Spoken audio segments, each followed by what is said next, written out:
What's the vibe been this week? I mean, it's hard to ignore the history making opportunity for this franchise. Just how have you handled that? It's been fun. It's been, I mean, I think just like any other week for us, work week. But we all know what's on the line. But I think for us going into this week is just building off, kind of what we did last week. That same way we approached last week, the same way we wanted to approach this week, and I think we have. And just, focusing on ourselves, not trying to do anything too much out of the ordinary. Just play our game, do what we do best, and see what happens Sunday. Speaking of your personal focus, these last few games, I mean, you go from rookie season to second year to third year, every year better. Just what's your personal level of focus? These last few games. Yeah, I'm always focused. I would say every year, every week. That doesn't change for me. But like I said, I want to be consistent. I want to be obviously better each year, show growth. But I think it's more than just stats. Being a better teammate. More wins. Ever since I've been here, we've gotten more wins every year. So things like that really matter is what's important. At the end of the day, we're all here to win. We want to win the big thing. So that's the most important thing. Do you feel like Denver was your game to get back to that consistency you just talked about? I mean, yeah, I guess you could say so. The two games before that, Saints and Chicago. I think Chicago was like an outlier. Nothing was really going for us, especially in that second half.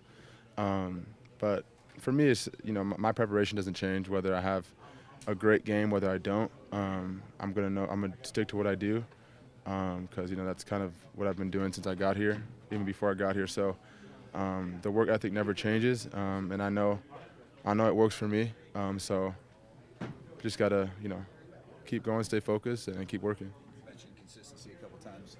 I just noticed, this is bad, I mean, maybe if you're not noticing it before, but be consistent on the mirror. Can you just explain or tell me about the origins of that? Yeah, we had we have a leadership group here, and Sean Pugh handed all of us out mirrors. We were talking about leadership, and gave us all a mirror and said you want to look at it every day and write something on it that can make you a better leader.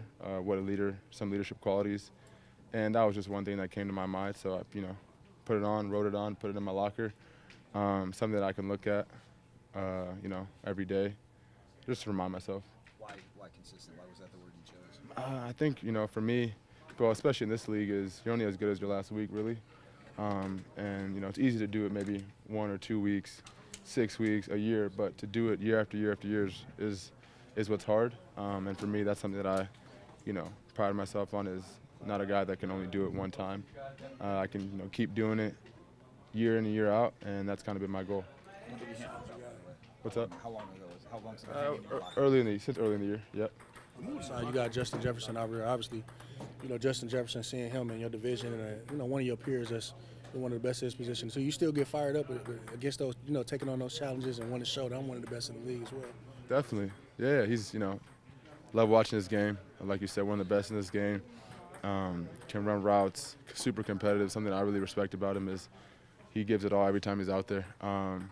But going against guys like that, it's almost like you want to see, who can have a better game. But, you're happy for all the guys that are balling. But it's always fun to even be on the sideline to watch him. When you get to watch, some of the best in the game, you can always learn a thing or two. So just to be able to, share the field with him. He scores, I want to score, type thing. So it's always fun to go against, good receivers in this league. The mood in this locker room has been like not to look too far ahead, but just with how loyal the fan base has been, do you ever just allow yourself to be in a moment that you guys are on the verge of doing something very special? It's a good question. I feel like for us, we're kind of in the moment. It's kind of hard to look too far ahead because you really don't want to do that, and to kind of be in the moment is hard too because we're actually, like you said, on the verge of doing something that hasn't been done in a long time. So to actually, realize that we're in it right now it's kind of crazy, but we feel like there's a lot of work left to be done as a team. And, this one game isn't going to define our season, but we know it's a big step for us to take forward if we do end up winning this game. But like I said, this is not the end of the season for us. We still got 3 games left, and then after that, hopefully, postseason. So we got a lot of work left, but yeah, it's nice to be, realizing that this is a special moment if we can capitalize. Do you have a relationship with Justin Jefferson at all? No, not really. No, I was with him in the Pro Bowl, but that's really about it. Are you tight with any real big receivers across the league? Or? Well, what do you consider big? That's a good question. Right. It's subjective. Exactly. Do you have a relationship with Jordan Addison, or was he too young? He came the year after I left, so little younger, but definitely looking forward to chopping it up with him. He went to USC, so anytime a USC receiver's on the other side, I gotta chop it up with him. Is Sam the most unflappable podcast guest you've had so far? One of, yep. But we had fun. It was a good time.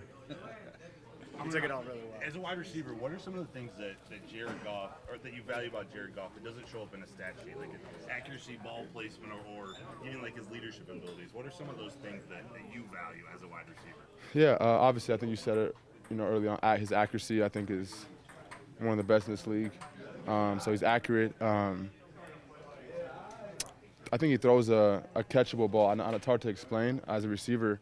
Some quarterbacks, maybe you're running I'm wide open and they throw it really hard when obviously we're supposed to catch any ball that's coming our way, but maybe throwing it softer because he can in that situation. Things like that I, as a receiver, that we really love, because we don't always have to. You don't always have to throw it a million miles an hour.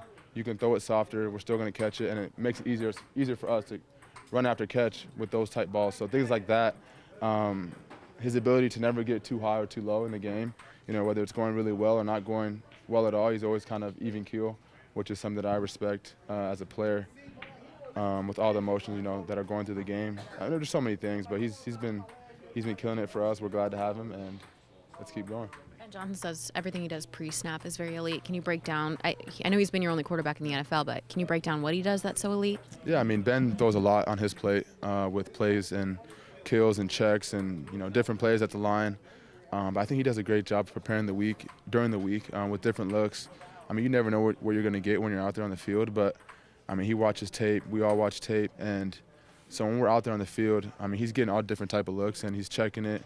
He might get it wrong once or twice during the week, but I think him getting it wrong there is what helps him during the game, because he's seen it already.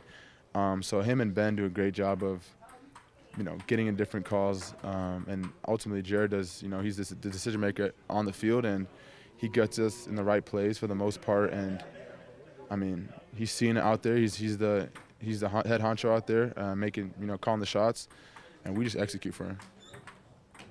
Thank you.